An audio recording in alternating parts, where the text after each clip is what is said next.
Welcome to another edition of the Finish First program. We are Cycle Breakers. I'm Judge Dawson. And as you know, we do these programs not only just to talk your head off or talk your ears off, but I'm trying to give you some information that can take you to the next level of your leadership.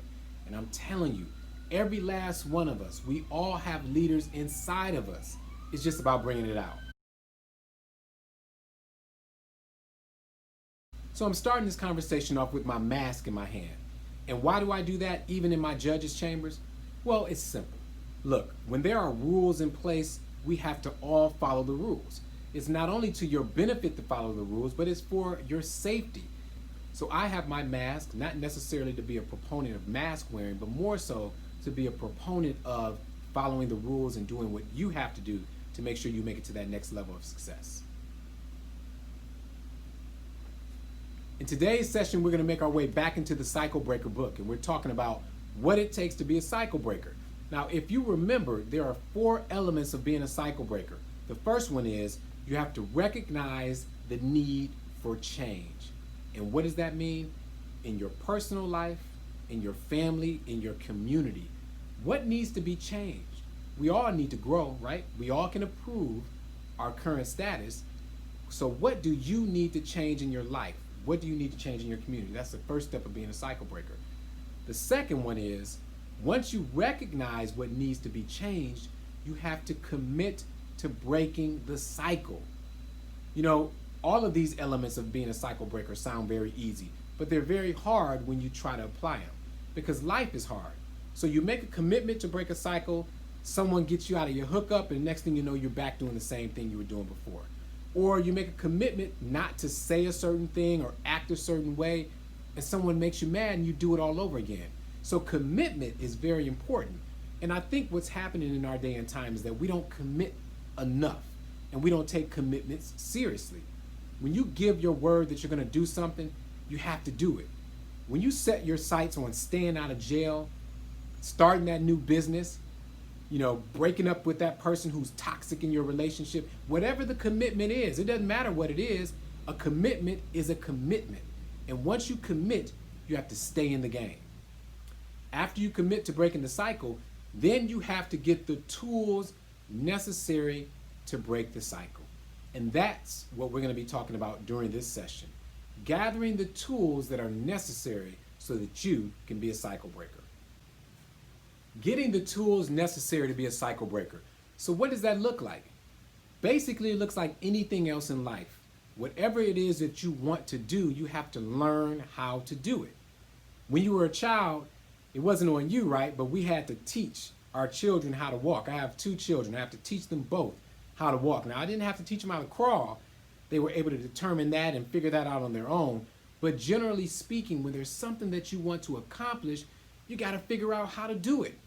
And see, one of the problems that we have with being cycle breakers is that we enter this game so, gung-ho, like, all right, you know what? I'm going to achieve this. I'm going to start a new business, or I'm going to be a millionaire. But do you take the time to get the tools to accomplish the goals that you set? So maybe if you're trying to start a new business, maybe that tool is you need to connect with someone who started a business before. You need to figure out, what does it take? How do I file for my LLC? Where do I go to talk about leases? How do I get a loan? Whatever those steps are, you have to figure it out, and you have to find somebody reliable to get that information from. Now, I say reliable because that is so very important. All of us have friends and associates who know something, right? But isn't it funny how they're always experts when it comes to something that you ask them, but when you look at their life, they may not be applying it? Those are the type of people that you don't want to ask the advice from. If a person is not walking in the direction where you want to go, or they're not already there, they're not someone who can lend you advice on how to get there. Let me break it down even more. If you're trying to figure out how to make your relationship better, and you go to the bar and you're talking to your best friend, but your best friend doesn't have a successful relationship, why would you take advice from that person? Or, wow, even better, if you've been in my court and for some reason you've been in my jail and you come up to court and you're giving me information that you got from somebody else in jail, how can that person give you information if they're sitting in the same position that you are in. So what I submit to you is you can always get that little bit of information that may keep you going in the same cycle, but you're better than that. You're a cycle breaker. So you want to seek out people who can give you information who are already accomplishing the goals that you have and the goals that you've set for yourself. So before you embark on finding a person to get information from, do a little background check. Are they successful in that business? Are they okay with getting their license? Do they know what it takes? Are they good with their relationships? Ask those questions before you ask for advice. The next level of being a cycle breaker and getting tools is to determine, okay, what type of tools do I need? Because we can waste our time figuring things out, trying things, starting a business, failing, or we can find out, okay, exactly what do I need to get to the next level? So the first thing you want to do is determine, okay, in relationship to the goal that I've set for myself. So in relationship to the cycle that I want to break, now what are the tools that I need that is going to get me there, that's going to get me on that level? Because they're going to be specific tools that you want to employ, and they're going to be specific tools that you want to avoid. So find out the tools that you need to get you to the next level. So let's get specific about some of the tools you need. Let's talk education. Now, I know that's a sticky subject, right? Because some people have achieved multiple years of education and some have not. I'm not here to tell you that you need a certain degree to accomplish your goals, but what you do need is that drive and will inside of yourself to continue to educate yourself.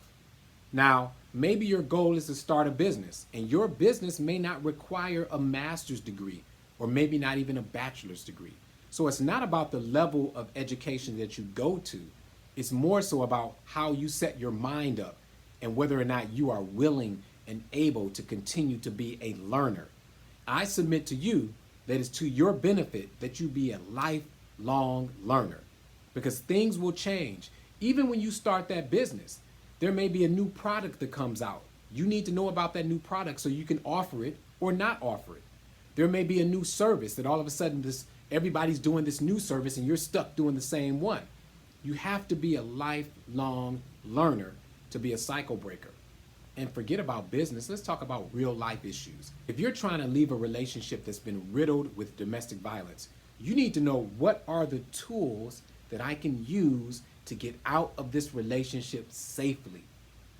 You don't want to do anything that's going to put you in potential harm, you or your family or anyone else.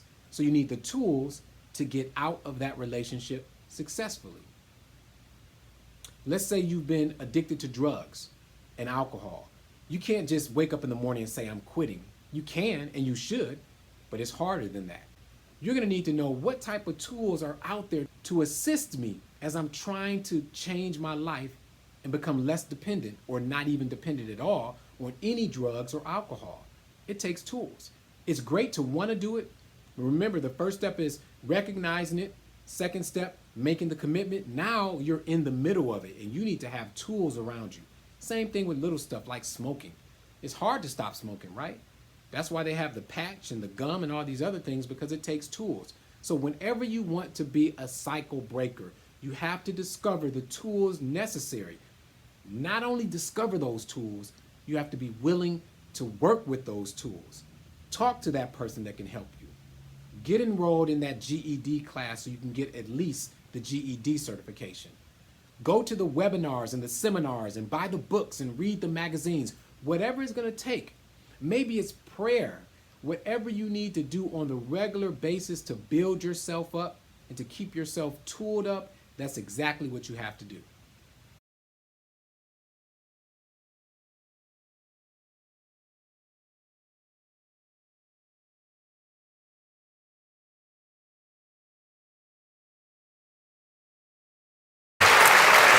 Thank you very much.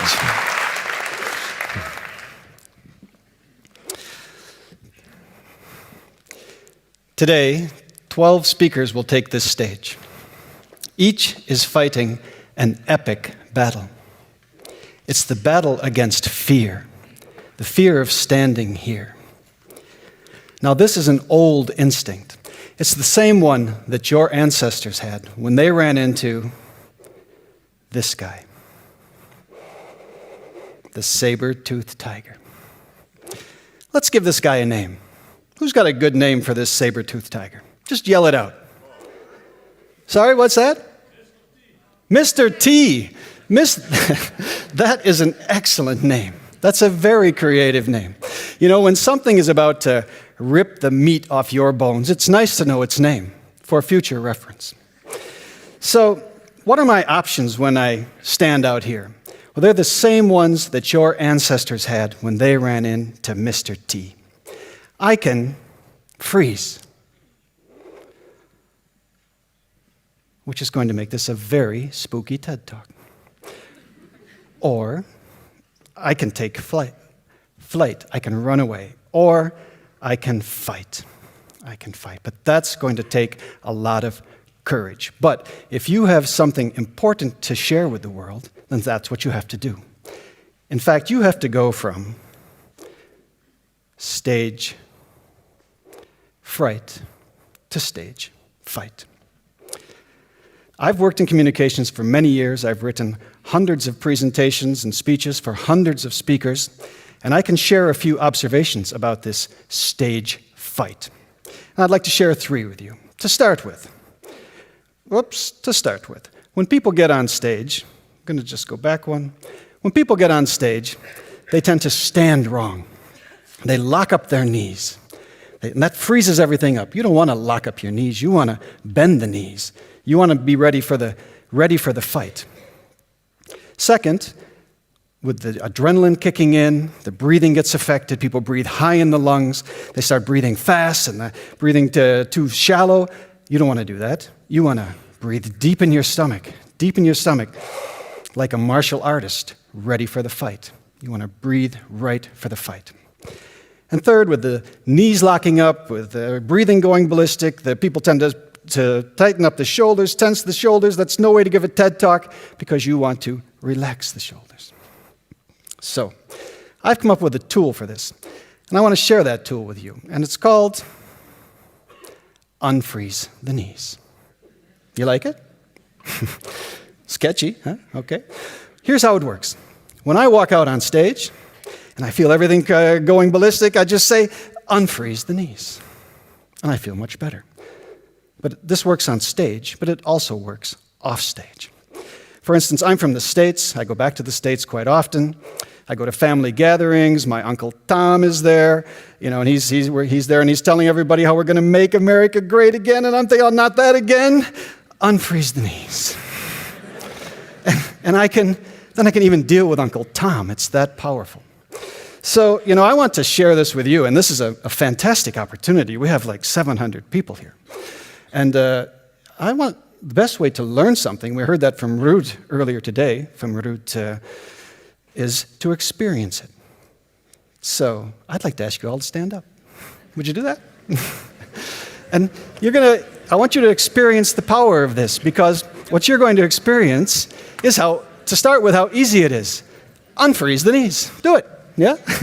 You feel it? And to really feel it, you got to get a little bounce going, okay? Because bouncing is fun, right? Yeah? And you can bounce to your right a little bit. Okay, bounce to the right, and bounce to the left, Sir, careful, safety first, okay? Thank you. Okay.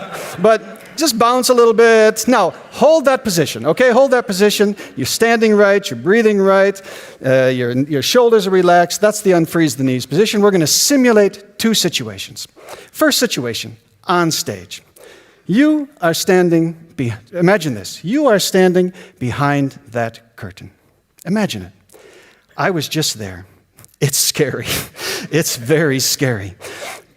So, think about that. You're back there. It's lonely. It's scary. But all of a sudden you hear Gijs or Martina announce your name.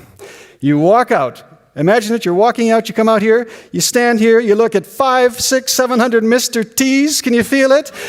Yeah? So, do it with me. Freeze up the knees. Freeze up the breathing. Freeze up the shoulders. But just say, unfreeze the knees. Feel it? It's good, huh? I promise you, take it with you. But now we're going to do it off stage. And I need to set this up off stage because here it is. I love the Dutch. I really love the Dutch. I think you guys are great. But there's something you're really bad at. You are really bad at standing in line. You are. It doesn't work for you. It's something really, it's very stressful for you. So we're going to simulate standing in line, okay? And to do that, of course, I want everybody to turn to their left, okay? Turn to your left. You get the feeling? Huh? So imagine this. You're at the grocery store. You got your quinoa or your yogurt or whatever it is, and you're feeling good. You come around the corner, and OMG, it's the biggest line you've ever seen. Do you feel it? Feel the test. Tighten up the knees. Tighten up the breathing. And now say it out loud. Unfreeze the knees. Yeah. Now, you feel it? Feel the power?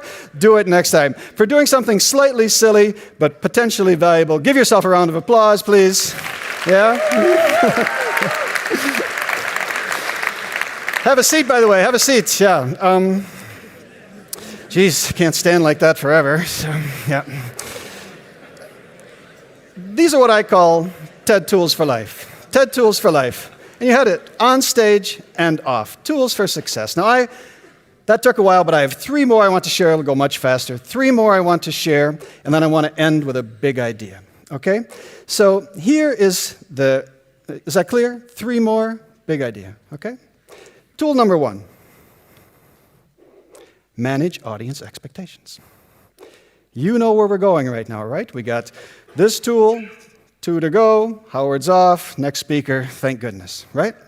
So that's great. But here's the power about managing expectations. And you should manage when you're in meetings with colleagues or customers or classmates, manage expectations when you're talking about your projects. Because what's the power of that? It means you're taking the lead. You're looking very carefully you're focusing on, how do I manage this? How do I take the next steps? How do I share my ideas, sell my ideas? How do I generate enthusiasm for what I'm trying to generate enthusiasm for and build something good together? Manage expectations. Audiences love it, and you will get better results. Now, the second tool.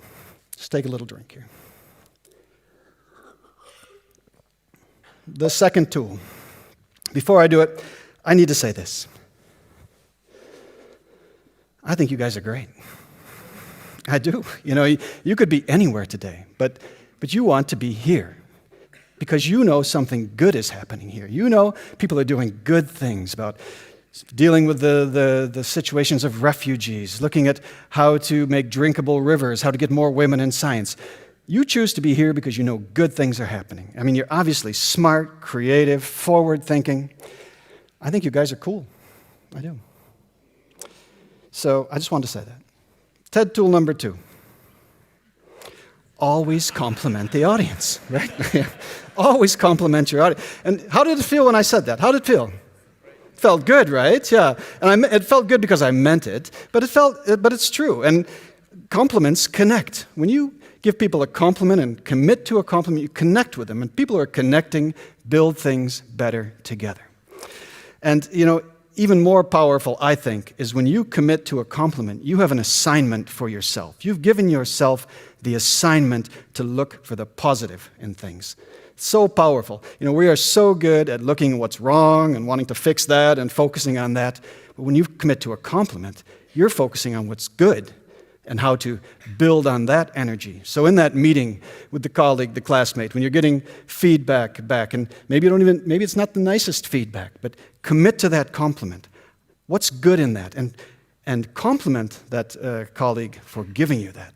And then focus on how you can get value out of that and build things together. So, number 2. Number 3, by the way, compliments really work. I use them all the time. They work. My colleagues know that. And they're all looking kind of funny right now at me, so I don't blame them. Tool number 3, it's easy. You do it all the time. Smile. Look at just bringing the word up, I see people smiling. Huh? It's great. When you smile, you actually activate chemicals in your brain that relax you, and that's important for connecting with people. When you smile, you are perceived as being more relaxed, more reliable, more attractive. Studies prove this. A smile is so easy and so powerful. And smiles are contagious. When you smile, people around you smile. So we're going to do something actually quite, we're going to do something unique here, so amazing.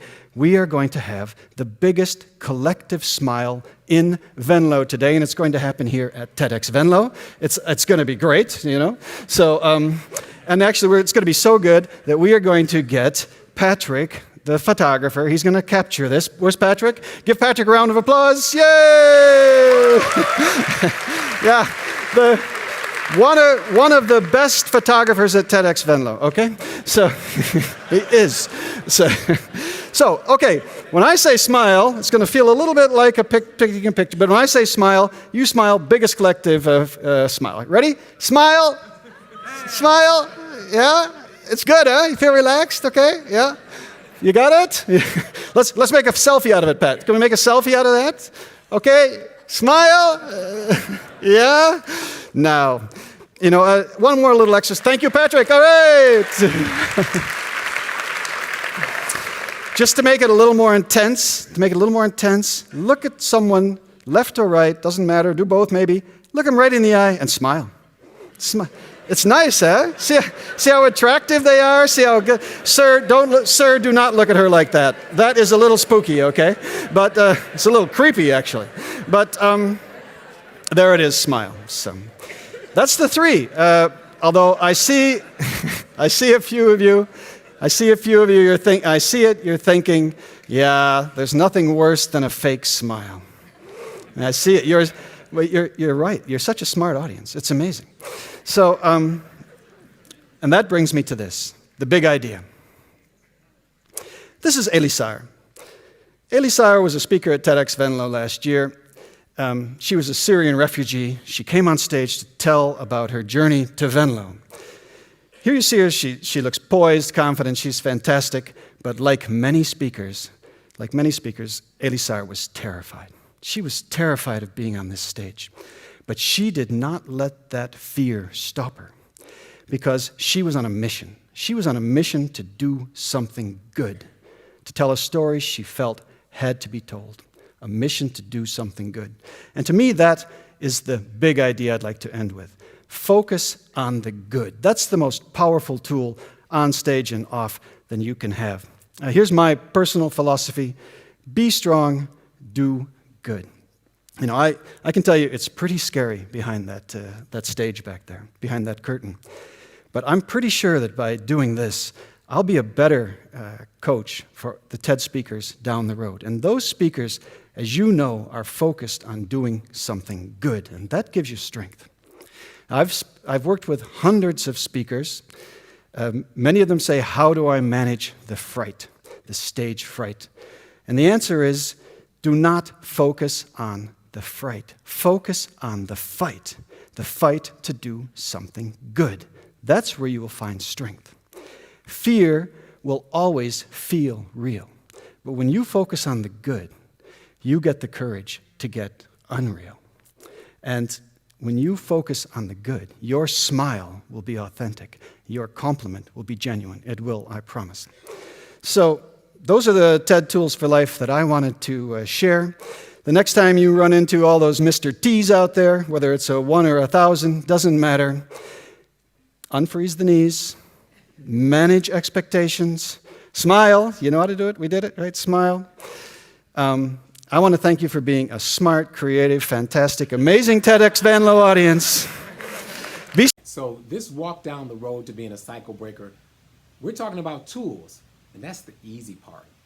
So I'm going to conclude on this right now, because next we're talking about grit and how to stay in there when things get bad, when people make you mad, when people don't do what you want them to do, when you get attitudes and get all in your emotions. How do you stay the course? That's what we're going to be talking about next. But for today's conversation, you need to make sure you are surrounding yourself around people, places, and things that will build you up with all the knowledge and resources that you need to be a cycle breaker. All right, it's Judge Dawson. Let's go.